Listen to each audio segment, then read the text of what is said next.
चलिए खबरों में आगे बढ़ते हैं, बात इंडी अलायंस की करते हैं। दरअसल यूपी में इंडी अलायंस फाइनल हो गया है। लंबी जद्दोजहद के बाद सपा और कांग्रेस के बीच सीट शेयरिंग के फॉर्मूले पर समझौता हुआ। कांग्रेस 17 सीटों पर जबकि सपा 63 सीटों पर लोकसभा का चुनाव लड़ेगी। सपा अपने कोटे से कुछ छोटे दलों को भी सीट दे सकती है।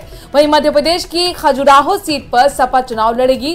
कांग्रेस की तरफ से यूपी प्रभारी अविनाश पांडे, प्रदेश अध्यक्ष अजय राय और सपा की ओर से प्रदेश अध्यक्ष नरेश उत्तम पटेल, साथ ही प्रवक्ता राजेंद्र चौधरी मीडिया के सामने आए और गठबंधन का ऐलान किया गया। बता दें कि यूपी में 7 साल बाद कांग्रेस और सपा दोबारा एक साथ मिलकर चुनाव लड़ेंगे।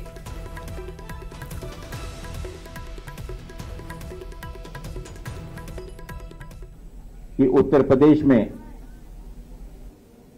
आपसी समन्वय से, चर्चा से यह निर्णय लिया गया है कि भारतीय राष्ट्रीय कांग्रेस यहां पर उत्तर प्रदेश में 17 सीटों पर चुनाव लड़ेगी और इस गठबंधन के तहत अन्य जो बची हुई 63 सीटें, इन पर इंडिया गठबंधन के जो भी उम्मीदवार समाजवादी पार्टी के, अन्य दलों के भी जो कि इसमें समावित होकर इस गठबंधन में शामिल होंगे। उत्तर प्रदेश में समाजवादी पार्टी 63 सीटों पर और कांग्रेस पार्टी 17 सीटों पर उत्तर प्रदेश में लड़ेगी। मध्य प्रदेश में समाजवादी पार्टी 1 सीट पर लड़ेगी, बाकी पर भारतीय राष्ट्रीय कांग्रेस लड़ेगी। ये इंडिया गठबंधन में हमारे नेता श्री अखिलेश यादव जी और भारतीय राष्ट्रीय कांग्रेस के अध्यक्ष जी ने तय किया है। राहुल गांधी की यात्रा में एक बार फिर से विवादित टिप्पणी हुई। साथ ही राहुल गांधी की यात्रा को विरोध का सामना भी करना पड़ा। ऐसे में अब बीजेपी भी इस मसले पर कांग्रेस को निशाने पर ले रही।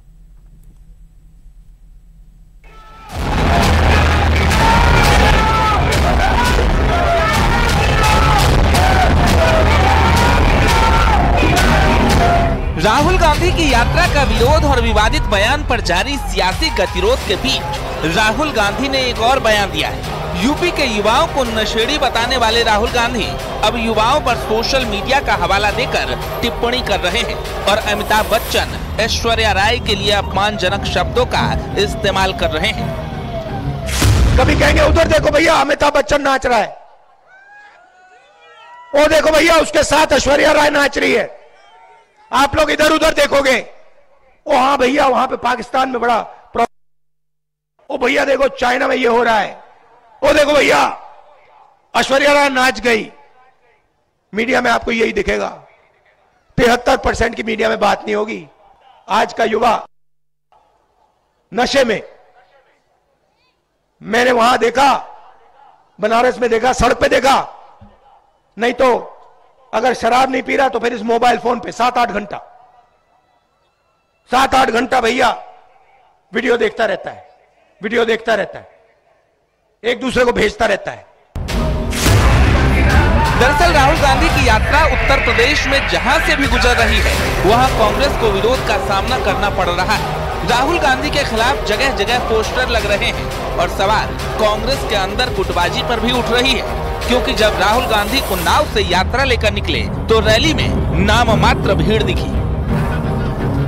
ऐसा राहुल राज्य है जिसमें 90% को रोजगार नहीं मिल सकता। दरअसल 2 दिनों तक अमेठी और रायबरेली में उम्मीद से पड़े। जब राहुल गांधी का विरोध हुआ तो उनकी जुबान और तीखी हो गई। तभी उन्होंने यूपी के युवाओं को शराब पीकर नाचने वाला बेरोजगार तक कह दिया, जिस पर अब बीजेपी माफी की मांग कर रही है।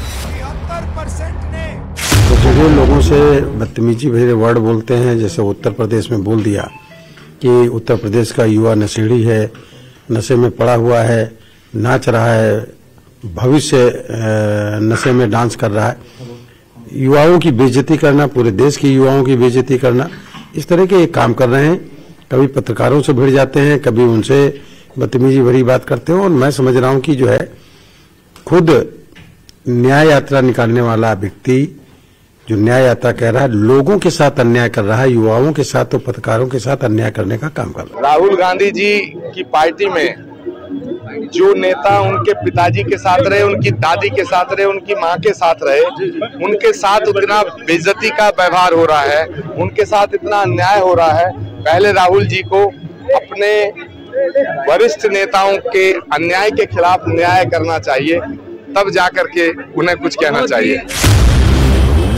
बावजूद इसके कानपुर में कांग्रेस राहुल गांधी को भगवान कृष्ण और अजय राय को अर्जुन की तरह दिखा रही है और पोस्टर के जरिए खुद को सॉफ्ट हिंदुत्व का टैग दे रही है। लेकिन हैरानी इस बात से हो जाती है, आखिर राहुल गांधी के लिए यूपी के युवा नशेड़ी और शराबी कैसे हो गए। Bureau report, news 18।